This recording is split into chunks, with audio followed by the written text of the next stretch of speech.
जय हिंद दोस्तों। मैं मनीष मिश्रा, अभिनंदन क्लासेस में आपका स्वागत है। और जब तक कोचिंग नहीं ओपन होता है हम आप लोगों को ऑनलाइन ही कुछ वीडियो देते रहेंगे और आप उन्हें देखते रहें और घर पे पढ़ाई करते रहें। तो आज हम रीजनिंग का क्लॉक चैप्टर शुरू करेंगे। इस क्लॉक चैप्टर में हमें टोटल 7 टाइप्स कवर करने होंगे।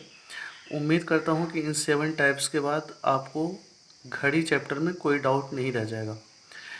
अगर घड़ी के कोई क्वेश्चन आप नहीं कर पाते हैं ये 7 टाइप्स पढ़ने के बाद आप उस क्वेश्चन को डायरेक्ट मुझे ये दूसरे नंबर पर व्हाट्सअप कर सकते हैं।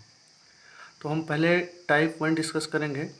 टाइप 1 प्रतिबिंब पर आधारित होता है। प्रतिबिंब का मतलब आप समझते हैं, हम खुद को दर्पण में या जल में जैसा देख पाते हैं वही हमारा प्रतिबिंब होता है। तो ये बात तो हम समझ गए हैं कि प्रतिबिंब 2 तरीके से बन सकता है, एक तो दर्पण में और एक जल में, क्योंकि हम खुद को दर्पण में भी देख पाते हैं और जल में भी देख पाते हैं। तो हम पहले दर्पण प्रतिबिंब पर आधारित प्रश्नों को देखते हैं। तो दर्पण प्रतिबिंब पर आधारित प्रश्नों को सॉल्व करने से पहले हम कॉन्सेप्ट समझते हैं। दर्पण की एक खास बात यह होती है कि हम दर्पण को जो भाग नज़दीक दिखाते हैं वो उसका प्रतिबिंब नज़दीक बनाता है, जो भाग दूर दिखाते हैं उसका प्रतिबिंब दूर बनाता है। फॉर एग्जाम्पल, अगर मैंने ये सपोज दर्पण है, अगर मैंने दर्पण को ये नुकीला वाला भाग दिखाया है तो दर्पण के अंदर भी हमें नुकीला वाला भाग दिखता है।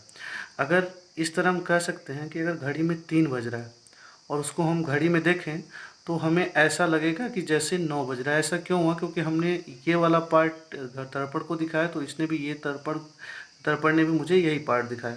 तो 3 बजे ऐसे लग रहा था जैसे 9 बज रहा है। तो हमने एक निष्कर्ष निकाला कि अगर दर्पण में 3 बज रहा था तो प्रतिबिंब समय लग रहा था कि 9 बज रहा है। तो 3 बजे से 9 बजे कैसे प्राप्त हो गया? तो हमने एक निष्कर्ष निकाला कि अगर 12 से 3 को घटाते हैं तो 9 प्राप्त होता है।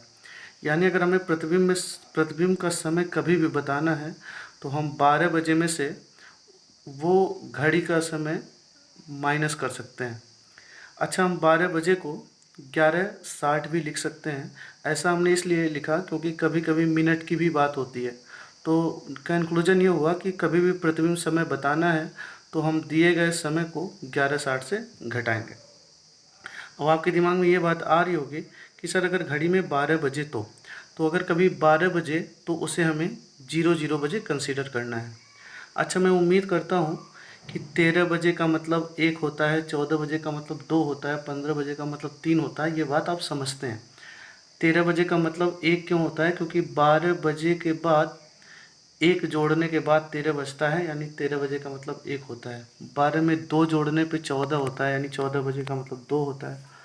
12 में 3 जोड़ने पे 15 बजता है, यानी 15 बजे का मतलब 3 होता है।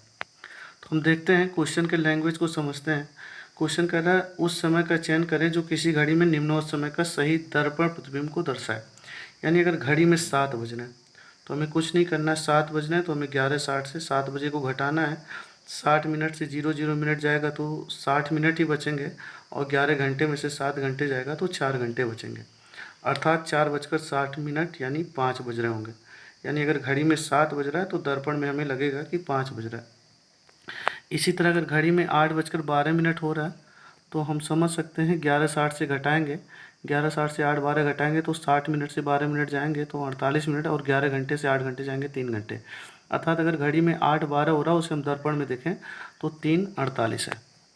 इसी तरह अगर 12:40 हो रहा है तो इसे भी हम 11:60 से घटाएंगे और 12:40 का मतलब होगा 00:40। इसी तरह 23:32 का आप समझ सकते हैं। 23:32 का मतलब होता है 12 में 11 जोड़ने पे 23 बचता है, यानी 23:32 का मतलब 11:32। 11:60 से हम 11:32 घटाएं तो 60 मिनट से 32 मिनट जाने के बाद 28 मिनट, और 11 घंटे से 11 घंटे जाने के बाद 00, यानी 12:28 20:40 का मतलब आप समझ सकते हैं 12:08 यानी 8:40। यानी हम 11:60 से 8:40 घटाएंगे तो 3:20। उम्मीद है दर्पण प्रतिबिंब आपको समझ में आया होगा। अभी मैं नेक्स्ट वीडियो अपलोड करूंगा जिसमें आप जल प्रतिबिंब समझेंगे।